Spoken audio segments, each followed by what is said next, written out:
I'm interested in this people over profit model. Have you seen any hospitals, clinics institute this model at all? I have seen some sort of benefits to help people destigmatize the problems that we have, right? Now, that's not a solution for the system, but to answer your question, no, I don't know of an institution that's like, we very clearly place Right. people over profit because administrators come from the business world and they want metrics and things they can measure and P&L statements. It's a problem. What's good, everyone? This is Dr. Nee, and excited about this episode. I have Dr. Jimmy Turner, who I have been stiff arming for a while. It's about time that we talked about his book. Your book came out, what, about 3 months ago, 4 months ago? Yeah, give or take, summer. What you feel like a year ago. But yeah, your book came out 3 months ago in the summertime, excuse me. The name of the book is called Determined. I got it right here, guys. It is how burned out doctors can thrive in a broken medical system. It's got your name on it.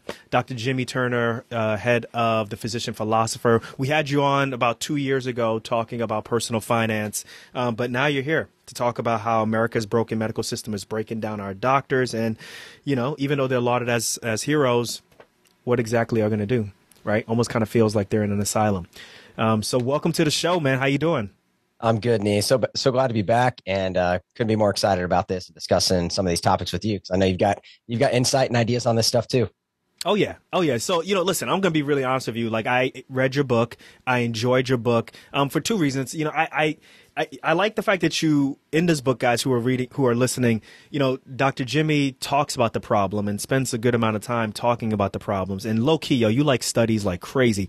In this book, yo, he's going to tell you all the different psychological studies that you heard about when you were in college. He's going to list all of them and all of the anecdotes that you think about and that you know about. They're all listed in here and they're great. And they add a sense of, they contextualize everything, and they add a sense of humanity to things because you're like, well, if I can see what this person would do or what this study would do, then it makes sense in my life, in my world. And, you know, I feel like, you know, in right now of our healthcare system, we kind of have an immovable force, which is the healthcare complex, so to speak. You call it the healthcare continuum, excuse me.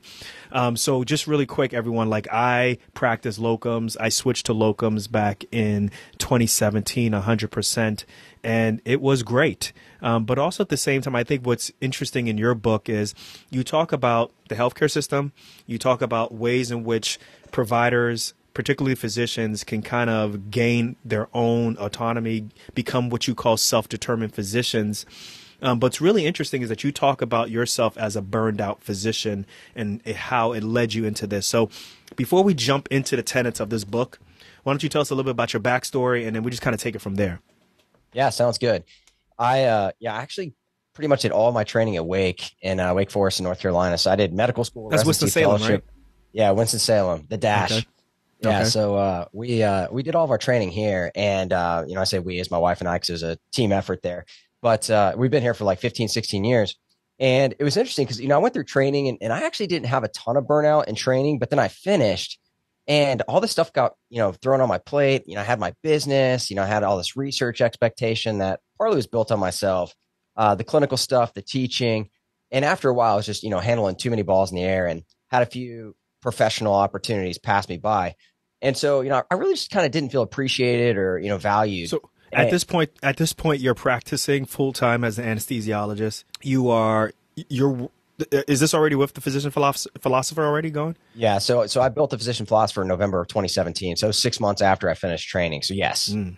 Okay. And then you had some other side businesses going on and kind of just juggling that and being a father and being a husband. It's a lot on your plate. Yeah, yeah. So and you know it's interesting because I'm just a hyper productive person. It's the way that I always am. You know, I love creating stuff. I love creating content. I love creating ideas. And so yeah, so I was doing the research, publishing, you know, randomized control trials and, you know, teaching and winning awards there too. But then I had this, you know, business on the side. So I was eventually able to transition to part-time. And the reason I did that was in part because I was burning out and I was trying to figure this out. And, you know, I taught personal finance, which is what we talked about on that first show, to other doctors. And I'm still big into personal finance and financial literacy, but I started doing what I taught other doctors to do, right? Like dive into the personal finance, kind of, you know, create some financial freedom to give you some distance between your practice right now and where you want to be in life. And it was interesting because you know, that didn't really end up working for me. It was kind of what I call an arrival fallacy. I thought that when I got there, everything would be better. It would be fixed. And when I So arrived, it did. You hit FI. So it depends on how you define that, right? From like a, overall savings standpoint, like pulling down 4% from my nest egg, like traditional financial independence. No, I hadn't, but I did have enough income potential coming through my business that if I stepped out completely, I could have grown that to basically surmount my income that I was earning as a physician. And Wow. so, All right, yeah, congratulations on that part. yeah, thanks, man. But you get But, all the way to the end and you realize that it's not, the yeah, lemon I may mean, not worth, the juice may not be worth the squeeze. I guess how to, yeah, there you go. I guess I how like it that. is, so. Yeah. So yeah, that's exactly what happened to me. So I basically got to that point and I was still burning out. I'm standing on a golf course with my buddy. We're playing and I went into like a full blown panic attack. And at baseline, I mean, I'm an anesthesiologist, so I'm, pretty cool, calm and collected on the surface.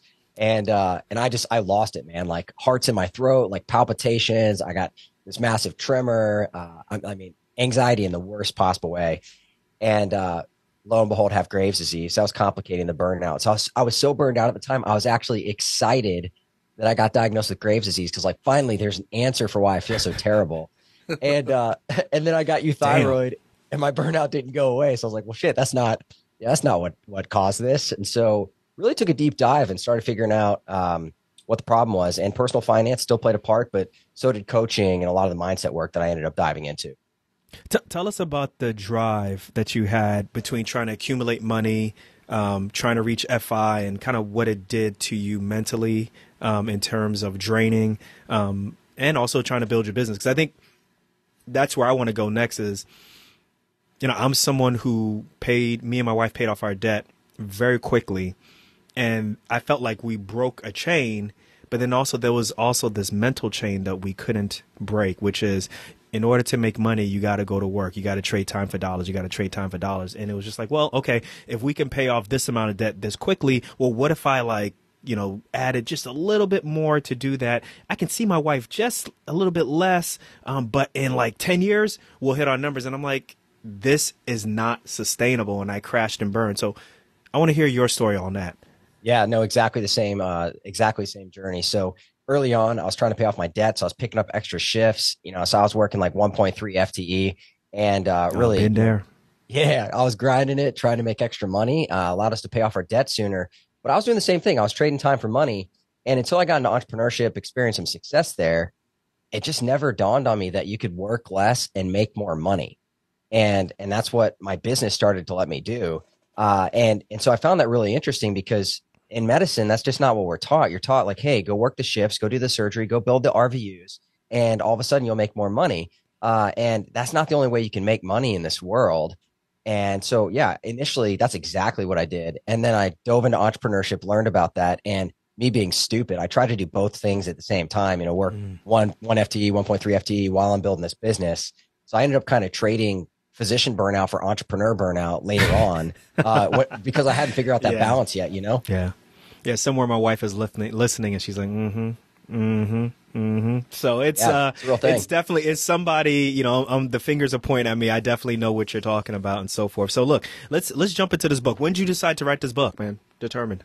Yeah. So about a year ago, hit pause on some of the things that I was doing, podcasts and some of the other things I was doing in the business. I was like, I want to commit the next 3 to 4 months hammering out this book. So I spent 4 months, really got through the first draft.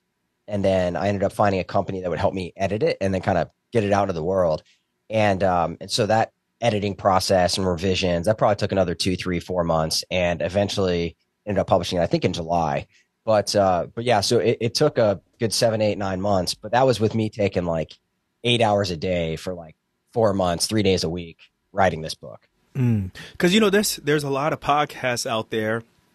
A lot of them are short-lived that talk about burnout. Obviously, you mentioned there's physician groups on Facebook with over 100,000 groups where they're talking about burnout. Like, what was your thought process as to what you could bring differently to this? I want to get your perspective on that. Yes, that's a great question. So for me, there'd been a lot of talk about what is burnout. Right. Like, what is burnout? What are the things that are associated with it? What are the consequences that come from burnout? But no one had really described, like, what is the thrive state on the other side of burnout? Like, what if burnout is in the mirror? Like, what's the other side, the reflection of that is on the opposite side of the spectrum that describes what it looks like when things are going really well? And until I kind of read a few books, really dove into the psychology, like you mentioned, and I try to lay out those studies, by the way, in like a readable format. That's not like Bro, you go in, man. I'm not hammering you. But yeah, no, You go in good. on the studies. Okay. Yeah, but I think they're important because a lot of us have this idea that we're wired one way, and it's like, well, actually, if you read the stuff, most of us aren't wired the way that we think. But what I thought I could bring is two things. One, explaining the phenomenon of what's happening compared to how it could be, and then going through the process where I not only lay out the systemic problems and the issues that that causes, but then I go on in the second half of the book to explain what can you do about it, even if the broken medical system isn't going to help you out. And so those were the two components, like the thriving, what that looks like, what the studies say that doctors are missing that's causing burnout, and then what you can do about it yourself without having to depend on other people. All right, so let's do a little bit of some foundation building real quick. So, what exactly is burnout? Like, give us the actual definition, because there's burnout, then there's also moral injury. Clear that up for us.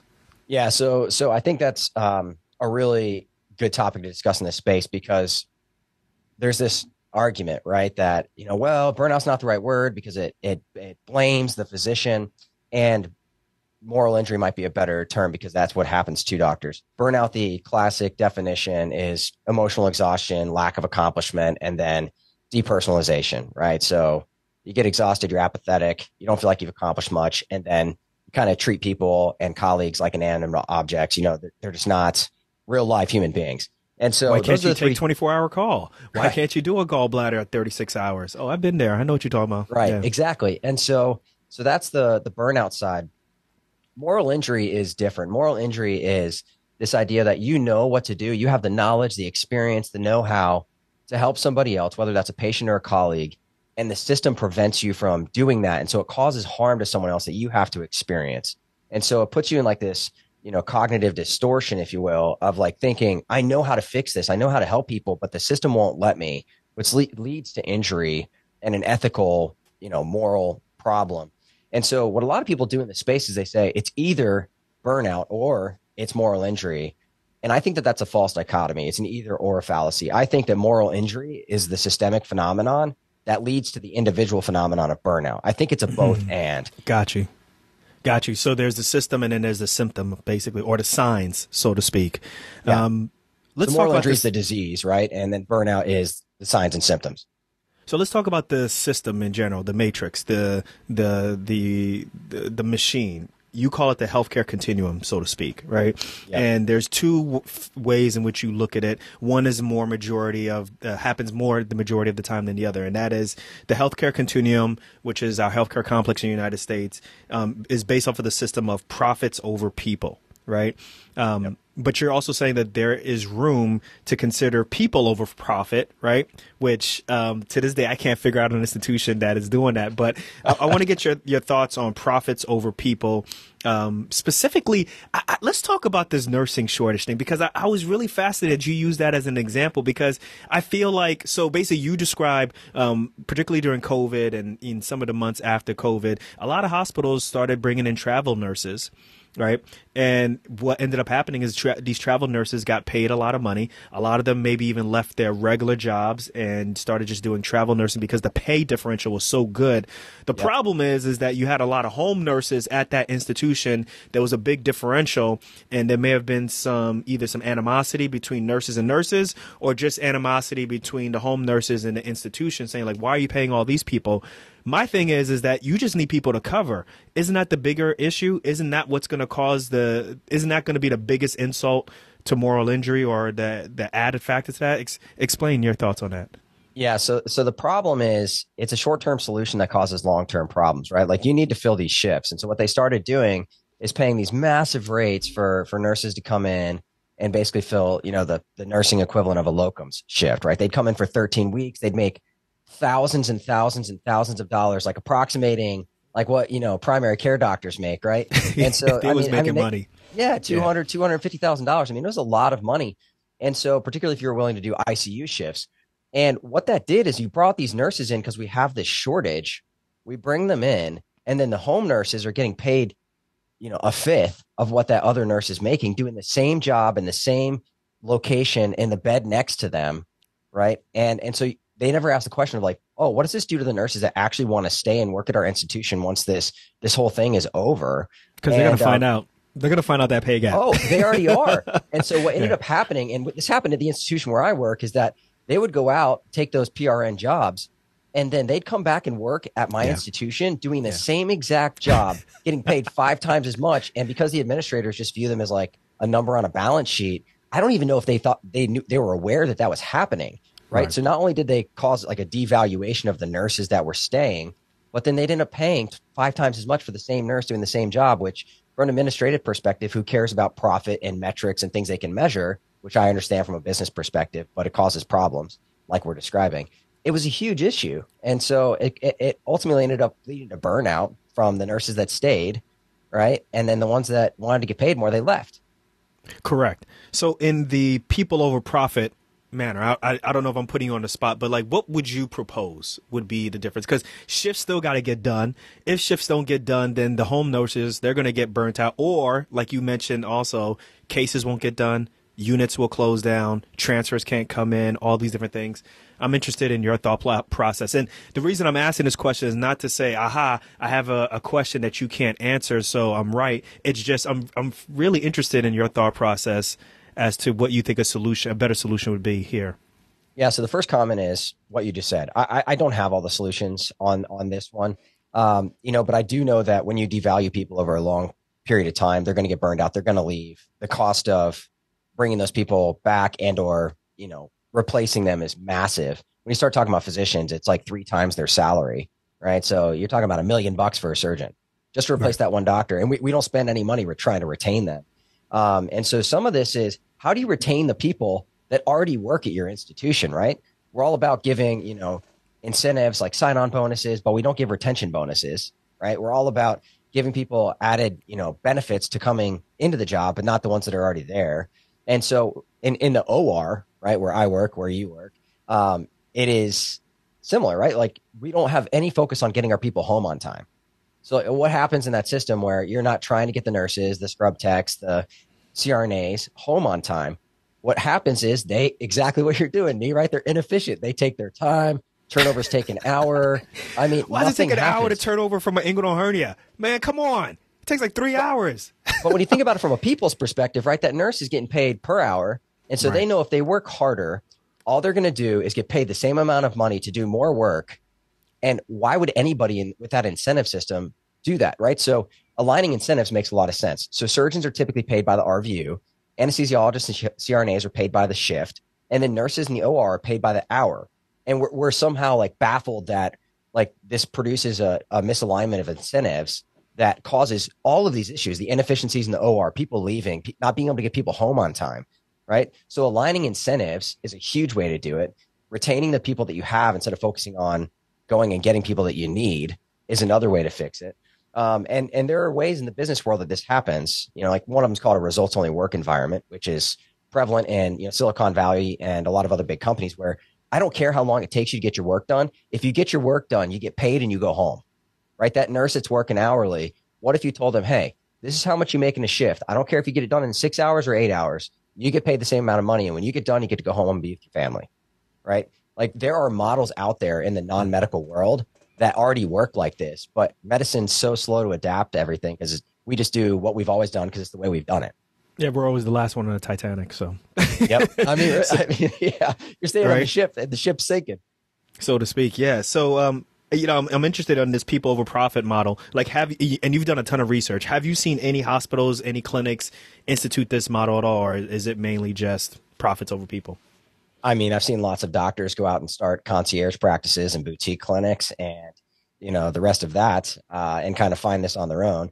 I have seen, or heard of some places, coming in and, basically trying to focus on people. And that might be, opting into coaching or therapy or, some sort of benefits to help people destigmatize the problems that we have. Right. So, there are some institutions that will bring you in and say, this is already included, right? Like we're opting you into it, just like we opt you into a 401k or 403b. And we know that when that happens, you're more likely to participate in these things that might help you with some of the stressors that come along with practicing in medicine. Now, that's not a solution for the system. The system has issues too that have to be fixed. But to answer your question, no, I don't know of an institution that's like, we very clearly place Right. people over profit, because administrators come from the business world and they want metrics and things they can measure and, P&L statements and, the whole 9 yards. And so it's a problem. What are your thoughts on chief wellness officers? I just want to get your thoughts on that. Gimmick or like for real, for real? Give me the real deal. Yeah, that's a great question. So, I think some CWOs at some hospitals are potentially doing real things. I think at some hospitals, honestly, it's lip service to say that, that hospital, quote unquote, cares about wellness, right? So you're paying some C-suite officer, large 6-figure, maybe 7-figure salary to. Damn, 6 or 7 figures for that. Just to tell you to do they're, yoga. if they're a physician, they better be making, multiple 6 figures, right? They're replacing their clinical job. I know CEOs at a lot of hospitals make millions upon millions, right? Yeah, I'm not too positive about it because I think that ultimately, like I actually interviewed a chief wellness officer. I did not put her episode out because I felt like I was being gaslit. Just leave it to you like that. That's fair. I felt like I was being gaslit, and this was during the pandemic, and I was like, you know what? I can't put this episode out. I don't feel faith like this, that there's a good-hearted faith like this is going to help doctors and this is going to help. There's an ethical dilemma, right? Right. And you're just sitting there and you're just like, yeah, telling me to do yoga is not really going to help the problem. Like you 100%. Giving me extra shifts or you making me like document everything in the EMR system or, whatever it may be, like those are the true issues. What is your answer to that? No, dead silence. And it was just like, all right, let's move on. And so I think part of the issue is, and one of the reasons I wrote this book, right, is just to explain, like, this is the problem. Like, let me help you understand why this exists. And we'll talk about self-determination, but why absolutely. this exists, what you're lacking, and the reason that you're suffering from this. And when we have enough doctors that eventually stand up and say, no, I'm not willing to do this anymore. And we will then have the leverage, like in any negotiation. You can't fire us all. You can't fire us all. You can't. Exactly. Yeah, we got to band together, and right. I think that when we do that, once we understand what the problem is, like at a fundamental level, we'd be like, no, like there's a reason that we don't want to work more shifts. There's a reason we don't want more calls. There's a reason that, all of this onerous stuff that gets piled onto us really bothers us. And at some point we just got to say no, right? So, it's funny you mention it. I was in the ICU a week ago, and ICU rounds for this one guy. He's the only ICU attending at this hospital. It is busy. It's like 20 beds, no mid-levels whatsoever. But he overslept. He overslept by like 10 minutes. Dude was like, I should have never did this. I can't believe I overslept. And I just said, bro, like I just stopped and I was like, you've been on for like 20 days straight. This guy signs himself up for like 21 days in a row. I don't know why he does that, right? For ICU shifts, right? He's doing his own lines. He's writing his own notes. He's leaving at 9 o'clock at night. And I said, you know why you overslept? And he was like, why? I was like, because you're tired. Like, it's okay to say that, fuck it, I'm tired. Like 100%. And if I come 10 minutes late or 20 minutes late or whatever, how long, that's just the way how it is. And you got to be able to let people know that you're not a robot, you're a human, and I'm really interested to take it into, let's talk about cognitive distortion first. Sure. Let's get into that because I think your answer is obviously every doctor needs to become a self-determined physician. That we don't know yet. I'm waiting. I want you to explain that to us. But let's jump into chapter 5, right, which is when our thoughts master us. Because what I just mentioned is an excellent example of the cognitive distortions that we do. Jump into that because you talk about dichotomous thinking, overgeneralization, should statements. Can you explain some of those things for us? Yeah. So the example you just gave is great. So you have this ICU attending who's like, oh man, I never should have overslept, right? That should statement.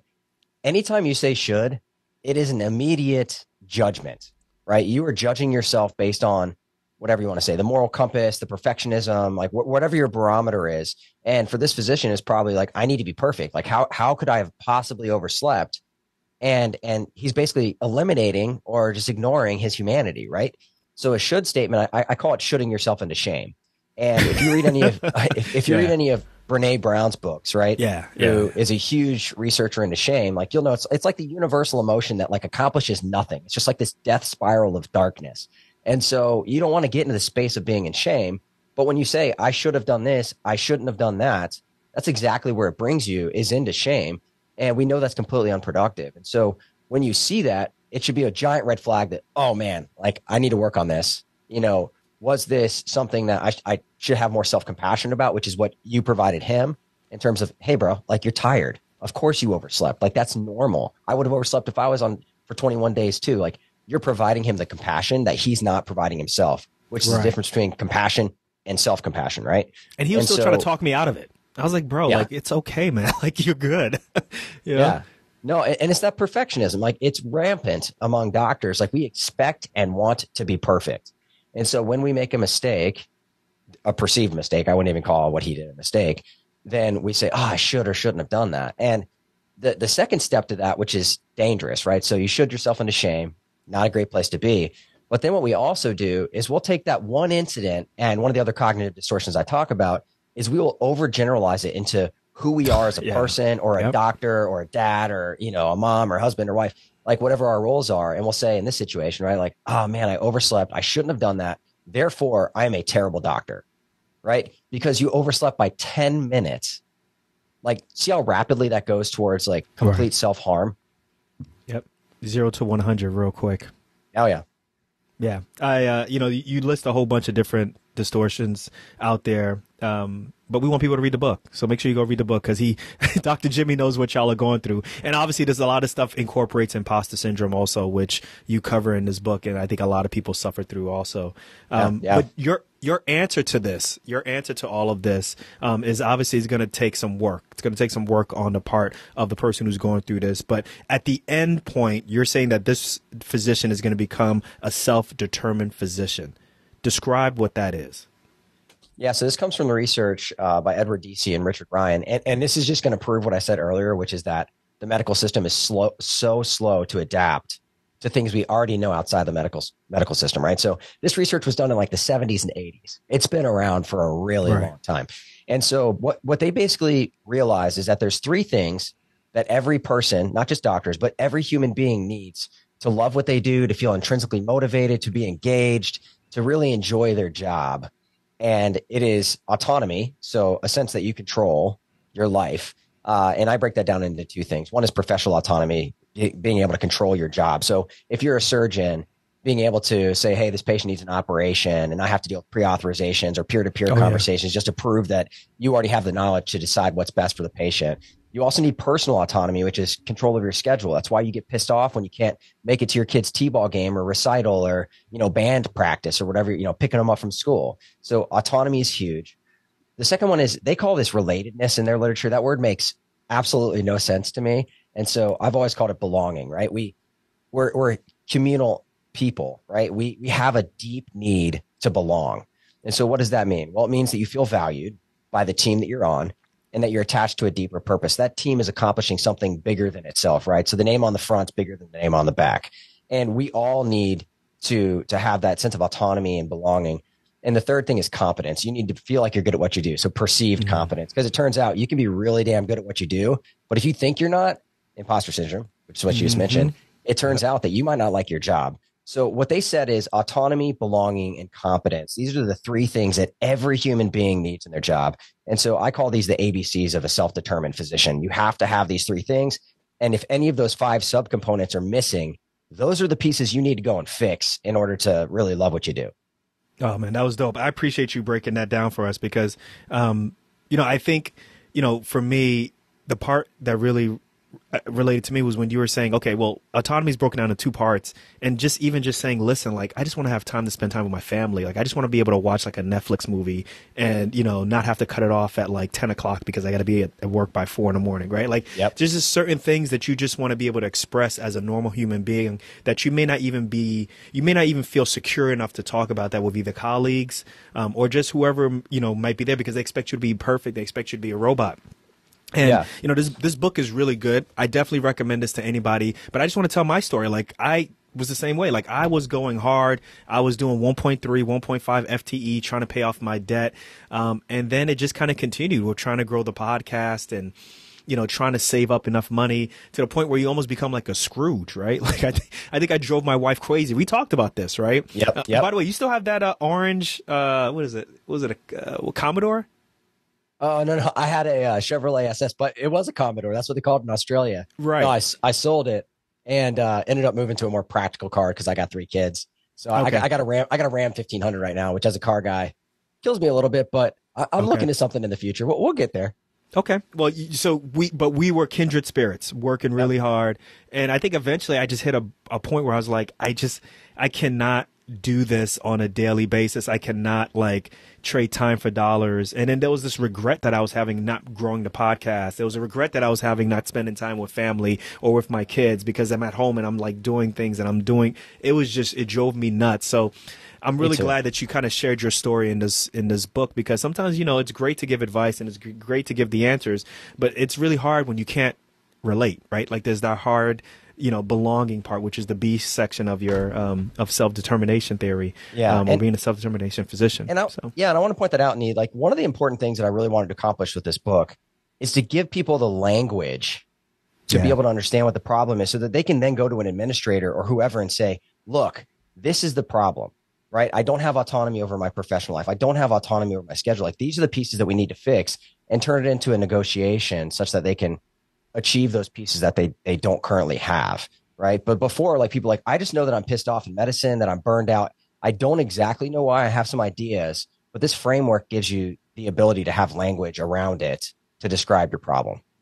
And one thing for the folks listening, just know sometimes you just may be an army of one. Don't think that you're going to get everybody to go with you. But hey, that's what it takes sometimes. You're going to have to just stand up and just say no. Somebody is going to have to say no, and sometimes you may have to take the consequences. For me, my no was walking away from being an employed doc, as well as my no was also involved decreasing my expenses, so that drive to kind of maintain a certain lifestyle or to achieve certain things that really weren't important to me, that was gone. So the most important thing is me being able to practice, but also at the same time being able to practice where I'm really fulfilled with what I do. I feel energized, but I'm also present in my family's life. So I appreciate what you said about going to administration, but I just want everybody to know sometimes you may be by yourself. You may look back. I completely agree. And I've been there too. Yeah. When I went to 2 days per week last year, that definitely required some negotiations and some ability to do exactly what you just said. But don't ever underestimate the amount of leverage that you have and your ability to say no. So I completely picking up what you're putting down, Nee. Dr. Jimmy, there it is. Boom. The book is called Determined: How Burned Out Doctors Can Thrive in a Broken Medical System. You can find it on Amazon right now. I feel like I'm special. I got a signed copy by you, man. So I really appreciate this. This is definitely a good pickup. Came out in July. Was it July or June? I can't remember. Yeah, it's July. July. Came out in July. Make sure you guys check it out. This is a great book to really take to do some self-actualization, as well as, really start taking some steps on what you can do if you're feeling burnt out, or if you're feeling like you're undergoing some moral injury, or you maybe feeling like you're getting close to that point. All right. Dr.